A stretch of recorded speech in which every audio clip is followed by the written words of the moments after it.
Tyler from the Aspire Sports here. We got some big news happening, and that's going to be Ezekiel Elliott. He is likely to miss this game. He hasn't been officially ruled out, but if you have him on your team and you're hoping to start him, it wasn't the best matchup, right? But hopefully you were going to play him. What do you do now? Who do you play? I'm going to give you some options here. First one, you need to go over right now while you're watching this video. Go and check if DeeJay Dallas is still a free agent. If he is, 100% needs to be owned. He's honestly like a borderline top 10 play this week, in my opinion. Gets Buffalo. Buffalo has given up, I believe, like the fifth most rushing yards in the league this year, somewhere around that number. So this is a team that definitely can be beat on the ground. But regardless, he saw 5 targets last week, had 23 total touches, 2 touchdowns.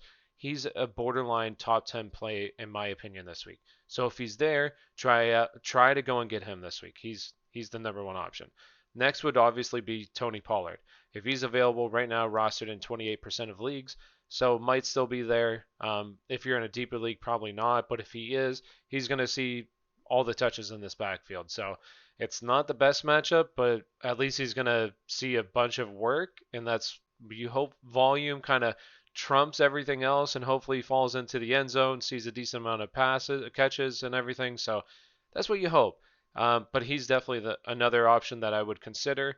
Next would be Gus Edwards. Gus Edwards, in my opinion, we saw last week, 16 carries, and they really beat up the Steelers, who at the time had the number one rush defense. This week they get another tough matchup in Indianapolis, but 35% owned is probably going to see a lot of the work here, along with J.K. Dobbins. Me personally, J.K. Dobbins isn't probably available in your league, but I would play J.K. Dobbins over Gus Edwards because I just think J.K. Dobbins is a stud. They said that they want to get him more involved going forward, but I think Edwards is a good play as well. Let's go into the next one, and that's going to be Wayne Gallman. I also think Wayne Gallman right now, there's no Devontae Freeman, so he's going to be out. Wayne Gallman saw the most running back snaps, the most touches in the backfield last week, and he honestly didn't look bad doing it. Like he's a good receiver out of the backfield here. I mean, it's not the greatest of matchups against Washington, but last time they played, it was competitive. I expect it to be competitive again, and I think he has a decent game this week. So I would 100% go out and try to get him. Next would be Sterling Shepard. Now this is more if you have a running back in the flex spot right now and you can move that running back into your RB2 spot and play like a wide receiver, Sterling Shepard would be a great option. Look at these past 2 weeks that he's been healthy. And this was against Tampa Bay, who Tampa Bay has really good defense. Still saw 10 targets here. Against Washington, I expect him to be heavily involved once again. I like Sterling Shepard. If he's available, go out and get him and plug him in there. I think he's a really good play this week, honestly, like a wide receiver 2 play this week. So if he's available, go out and get him.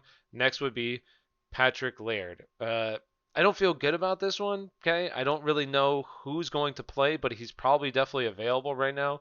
I'd imagine like Jordan Howard's probably not. So I don't know if he's going to see all the touches. I have no idea how this backfield is going to work out. I'd imagine he's going to be involved, but we'll see what his workload is. But if you're desperate, maybe you're desperate, you need somebody, he's probably available. So I would go out and get him. And the last one here is going to be Darnell Mooney. I think Darnell Mooney is actually a pretty good choice if you're able to move that flex running back into your running back slot to take out Zeke. Darnell Mooney would be a good choice here. I mean, it's not like the targets are crazy, but he just looks good. I've talked about him before. He's one of those people when you go back and watch the film, he just kind of pops off the screen. He's explosive. He's a pretty good route runner. So I just think Tennessee's not very good defensively, especially in the secondary. They get no pressure on the quarterback. So I think Darnell Mooney is a pretty good solid pickup this week if you need to plug and play, only rostered in 13% of leagues as well. And one last person I didn't put in here, J.D. McKissic. J.D. McKissic, I think it's like around 20% rostered.